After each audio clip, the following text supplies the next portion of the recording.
Burung dalam waktu sebulan langsung laku mas. Emang burung udah cuek sama kiri kanan. Nah, itu pun saya bilang sama orangnya ini jantan. Waktu itu jantan, sampai orangnya burung juga jalan, tapi tuh di rumah orangnya 7 bulanan burung itu ngeluh. Saya kena ngeres tapi.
Oke bos bro, kita sudah bersama Om Gendub RHN BF, pemilik kandang RHN Bird Farm.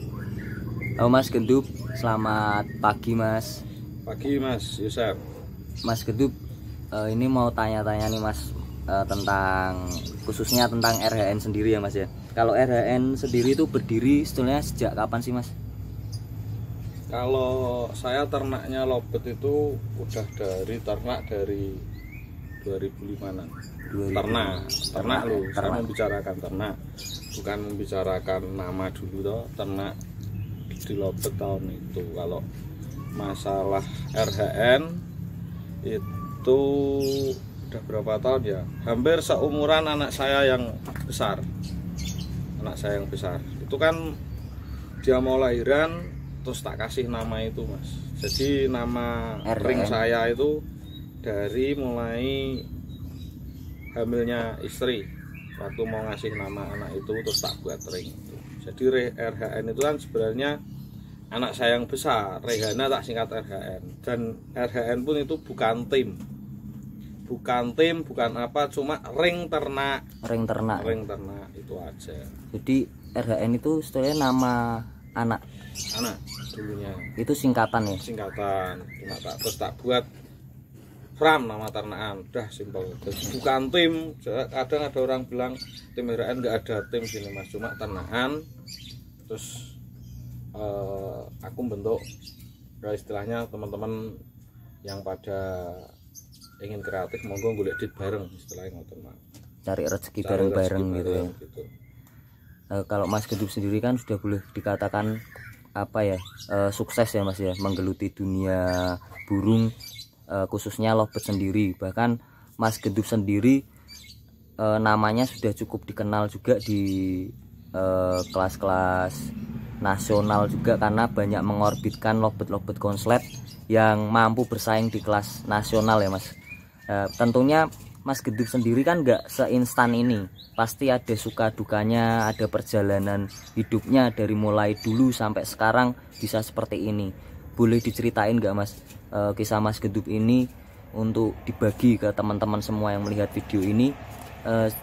Sebetulnya dari awal tuh seperti apa kok Mas Gedug bisa sampai sekarang bisa mencetak bahkan mengorbitkan banyak burung konslet itu, Mas? Ya, kalau itu kan dengan ketidaksengajaan dulu, Mas. Dengan ketidaksengajaan itu dalam arti saya tuh dulu mainnya cuma merpati, senangnya merpati, terus main ayam, tarung ayam gitu. Pokoknya kalau di hewan saya udah senang. Nah, waktu itu kan saya ternak punya 3 pasang lobet, dikasih bos dulu lah istilahnya, saya ikut orang dulu. Terus tak ternak keluar anakan, nggak tak jual, maksudnya tak banyakin istilahnya. Saya senang mengembang biakan itu lobet itu, breeding itu ya, breeding biar banyak. Nah, terus kok iseng beli pakan di pasar, kok ada lomba lobet serta cuma 7 apa 10 gitu paling lah, belum banyak ya, Mas? Belum banyak ya, pokoknya burung bunyi dapat nilai. Kan membunyikan lobet itu hal yang susah, Mas. Lah nggak sengaja ambil anakan di rumah tak gantung kok nomor 1. Nah, terus kok sampai ada yang nawar waktu itu. Terus saya rasa penasarannya kan ada, wong saya paling seneng yang namanya kompetisi dari dulu. Jadi mau main merpati, mau main ayam, pokoknya saya seneng hal-hal kompetisi. Nah, saya penasaran, nggak tak jual, ditawar orang. Terus saya main, loh kok pindah tempat kok asik, kok lama-lama kok rame. Ya, terus berarti kan mungkin tahu bagus apa enggak indukan itu, mungkin buat lomba bisa anaknya kan gitu. Nah, terus mulai saya crossing, saya ngikutin burung durasi, burung vektor apa, mulai silsilahnya ternaknya tak silang-silang. Kadang pun saya juga beli di online, beli apa burung tak, pokoknya tak lombain. Ada orang seneng tak kasih, ada orang seneng dijual, tak kasih, gitu. Ya, terus kalau mengenai hal di dulu kan burung vektor, Mas, burung vektor, terus pada saat masa itu ya, Mas, itu terus ada burung konslet itu. Ketika motivasi saya itu datang ketika burung vektor saya yang menurut saya itu burungnya enak, stabil di dunia vektor, kok kalah sama lobet konslet. Tapi istilah konslet saya nggak tahu dulu, masih belum paham ya. Kok burung bunyi dan burung itu tanpa respon kiri kanan, itu burung apa sih kan gitu. Lah kalau dulu kan burung ini saya bicarakan, walaupun sekarang ada konslet betina, walaupun konslet jantan gitu. Cuma kalau zaman dulu 80% semua pemain lobet pasti main burung betina. Karena burung betina kan burung vektor, gampang, burungnya mapan, istilahnya gampang mapan, gampang birahi. Nah, dan burung jantan pun terkadang malah aku pernah jual burung, orangnya nyarinya betina.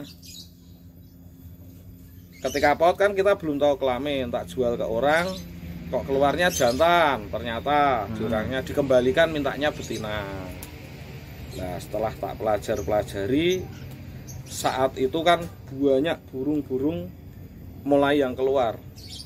Kok kenapa burung betina kalah sama burung jantan? Pada burung jantan dalam era itu nggak ada, disirik sama orang, jarang orang mau ya, Mas ya. Nah, terus saya ngerjain, masih setelahnya ngerjain, nggak ingin burung konslet, cuma ingin punya gacoan jantan, judulnya gitu aja. Hampir setahun saya nggak bisa. Hampir setahun ya, Mas ya. Itu sampai burung ternakan di saya itu saya jual semua yang jantan-jantan. Penasaran bunyikan burung jantan itu kayak apa. Susah, Mas. Jadi di rumah bunyi, di gantangan belum tentu bunyi. Tapi kalau betina di rumah bunyi, kadang di lapangan pun masih bisa maksa bunyi. Nah, itu makanya saya cari chemistry di situ, Mas. Nah, terus dari beberapa 40-an pasang, 40 pasang itu 40-an pasang itu terus ada satu, Mas, waktu itu saya pede kalau burung itu jantan. Tak, pokoknya filmnya kuat lah tak, di jantan. apa? Iya. koloni tak kerjakan, enggak, maksudnya burung tak kerjakan, ingin tak tampilkan itu. Burung itu digarap istilahnya Mas ya. Digarap. Tapi burung dalam waktu sebulan langsung laku Mas. Emang burung udah cuek sama kiri kanan. Nah, itu pun saya bilang sama orangnya ini jantan. Itu. Jantan, sampai orangnya burung juga jalan, tapi toh di rumah orangnya 7 bulanan burung itu nelur. Saya kena marah sama orangnya itu Mas. Mas katanya jangan. Kena komplain. Nah, saya kena komplain, ya udah saya terima Mas, saya kembalikan. Emang itu resiko saya karena saya waktu itu kan beraninya baru prediksi. Iya. Dan saya udah menjanjikan itu jantan. Berarti kan saya salah. Tak buat pengalaman. Itu saya salah. Buat pembelajaran nih Mas. Buat pembelajaran. Jadi sampai sekarang pun yang namanya lobel, ya. Saya kalau prediksi nggak berani. Karena susah saya ya Mas. Saya pakai DNA. DNA. Saya nggak berani kalau sekarang orang Mas ini kayaknya jantan. Ada kata kayaknya kan percuma kita ngomong. Jantan ya jantan. Gitu. Nah, itu komplain dari itu terus saya kembali lagi Mas. Berarti aku belum berhasil kan gitu. Terus saya ada gacoran lagi satu.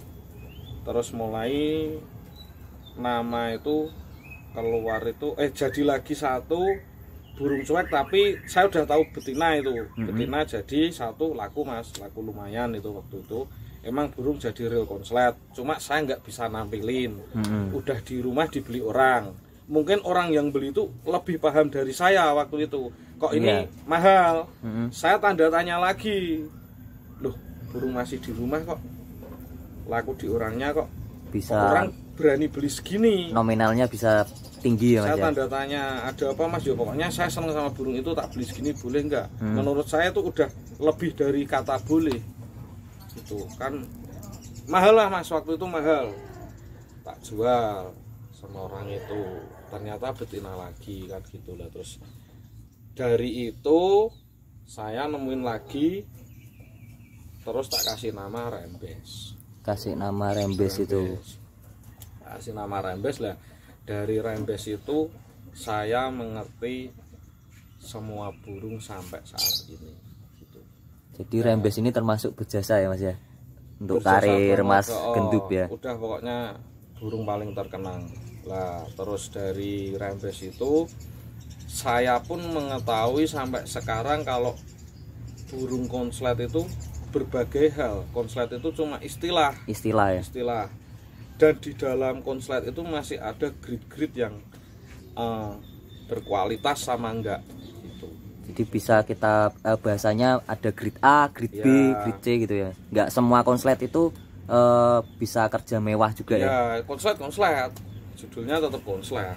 Cuma kan lihat konsletnya. Ada yang menarik pembeli walaupun burung itu kalah. Tapi burung itu enak dilihat. Ada yang burung itu dilihat nggak enak dari segi power, segi gaya nggak kelihatan. Emang burung itu bunyi durasi panjang cuma tipis apa gimana. Itu emang juara tapi kurang menjual menurut saya gitu. Saya ingin punya burung ya yang saya belajar dari Rembes jelas. Jadi ketika saya guantang nggak usah bilang sama juri itu burung bunyi, udah tahu. Nah, gitu. Tapi kalau menurut Mas Gendub sendiri ya, ngomongin konslet ya, kalau menurut Mas Gendub sendiri konslet yang grade bagus itu menurut Mas Gendub yang seperti apa, yang mungkin daya jualnya juga tinggi, terus kualitasnya juga mewah, itu seperti apa Mas? Yang kayak burung vector. Yang seperti burung vector. Iya, kalau saya tuh cuma emang burungnya jadinya lama Mas. Nggak bisa kayak yang dinamakan orang kayak gitu, itu rezeki jarang. Rezeki yang dikatakan burung nemu di ternakan orang, burung udah bener keluar minor, kan itu yang namanya rezeki lah. Tinggal gantang ke lapangan.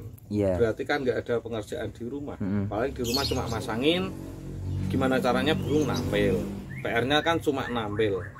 Tapi kalau yang grade menurut saya burungnya ada lagu-lagu vektornya lah, itu pembentukan awal tetap burung harus punya karakter yang vektor.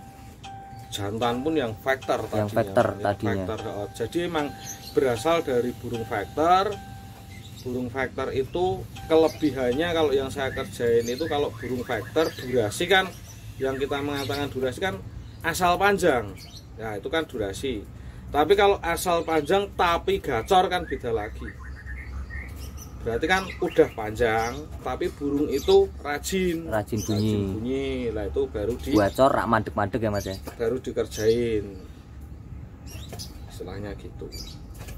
Ya kalau main lovebird itu intinya tetap kunci pokoknya ya tetap sabar. Tetap sabar ya. Enggak bisa dilihat seinstan ini. Jadi kalau orang tahu kan di media Mas Gentup kan punya burung konslet banyak, ya taunya kan kebanyakan kok RHN selalu mengorbitkan burung konslet itu gonta-ganti itu. Kalau Mas Gentup sendiri itu sebenarnya gimana Mas, kok bisa ya, sebanyak itu gitu? Dari pemilihan anakan aja belum tentu ada gitu. Dari aku ternak Mas sekarang tak total ternakan di rumah ada 150-an pasang. 150 pasang. Itu istilahnya saya ambil 50 anakan. Ini saya bicarakan dari ring saya. Artinya dasarnya burung udah lagunya dari paut udah terbentuk sendiri, rezeki istilahnya. Oh, rezeki. Rezeki kalau suwartinya itu. Tapi kalau suwartinya itu emang saya dari istilahnya dia bisa gitu karena sering saya gantang. Lah itu saya kadang kan cerita bahan konslet.